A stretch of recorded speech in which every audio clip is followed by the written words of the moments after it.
Last year we picked up a new shooting target contraption called the Birchwood Casey Dueling tree. Well, we finally had a chance to set it up and use it and blow through some of our increasingly precious ammo.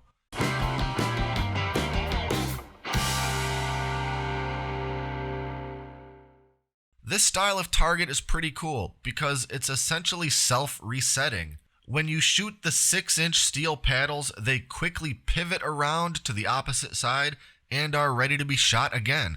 You never really need to walk downrange to do anything after setting it up. And there's something so much more satisfying about shooting something that reacts rather than a piece of paper that does nothing. Between the audible clang of the bullet striking the steel plate and the visual of the plate swiveling to the other side, it's really a fun target to shoot. So let's talk about the Birchwood Casey model that we have. This whole thing comes disassembled in what is basically a hard shell plastic rifle case. I will mention that this case is incredibly cheap and flimsy considering the weight of its contents, which is over 50 pounds, and not to mention the price of this whole thing, which was around $250 at the time we purchased it. The case is the cheapest of the cheap, and I will not be surprised when the latches, hinges, or any other part of it breaks in a major way. But the target system itself seems very well made. It's thick, heavy steel with a durable coating. Obviously, no coating is going to withstand having bullets fired at it, but that's neither here nor there. The product info says the target paddles are made from AR500 steel. I'm not sure what that means exactly, but a quick Google search tells me it's a high carbon, impact resistant steel alloy that is commonly used in shooting targets. Sounds about right. There are no tools needed to assemble the tree. Everything sort of slides into place. I will mention that there were no instructions included, and I just had to figure out how it goes together. It's relatively straightforward, but there was one thing that threw me off a bit. There's really only one way the pieces for the stand can go together, but when assembled, it leans very far forward.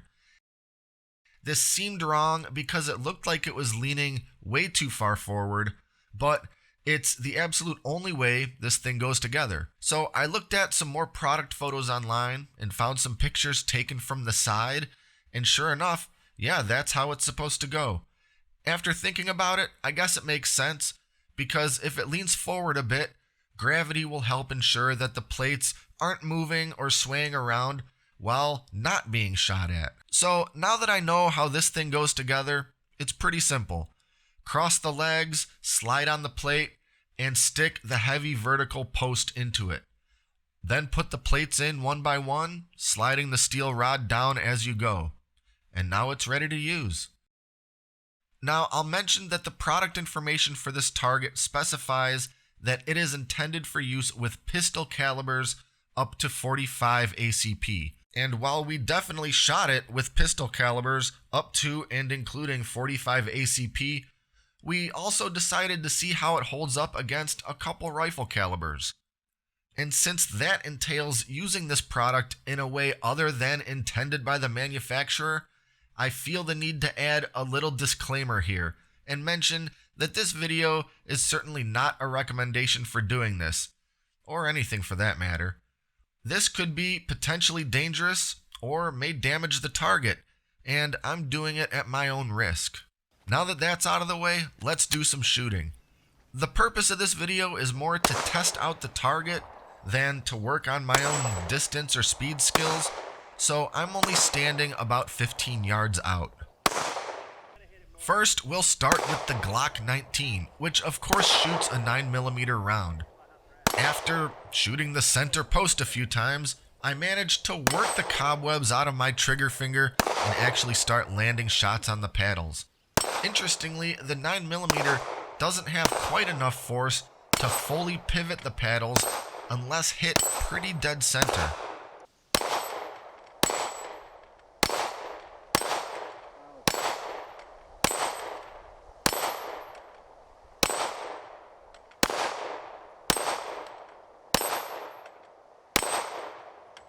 Next is the Springfield XD 40 caliber.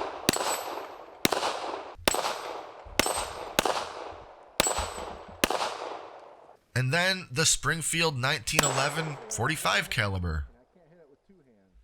Besides for chipping the paint, none of these calibers so far have done any noticeable damage to the steel plates. So far, so good.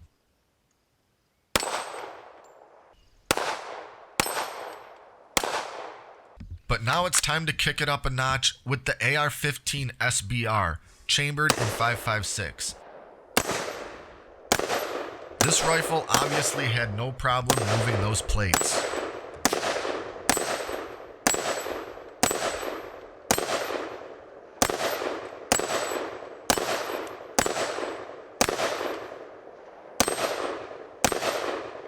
And since this is a torture test of sorts, we would be remiss if we didn't try at least one shot with the biggest gun we happen to have on hand today.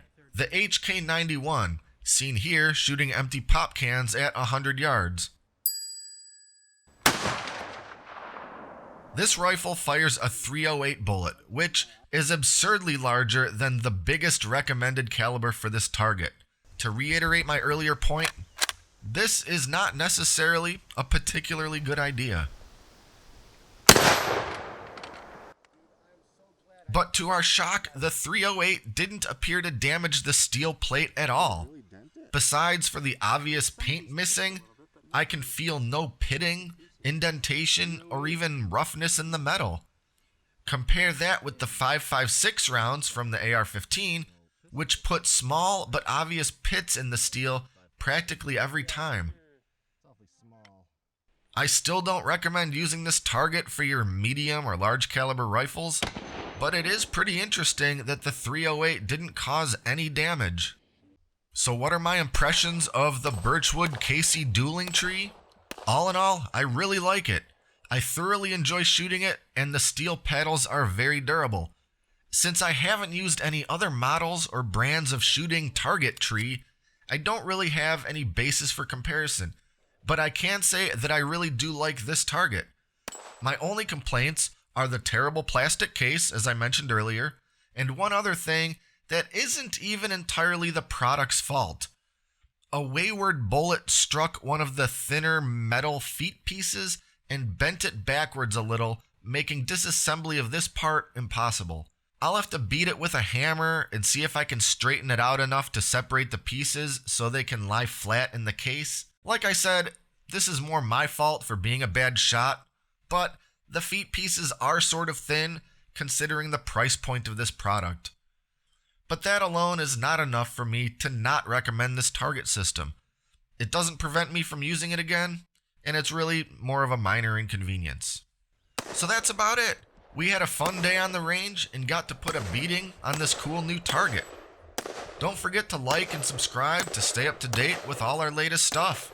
Thanks for watching, and until next time, this is Great Lakes Prepping.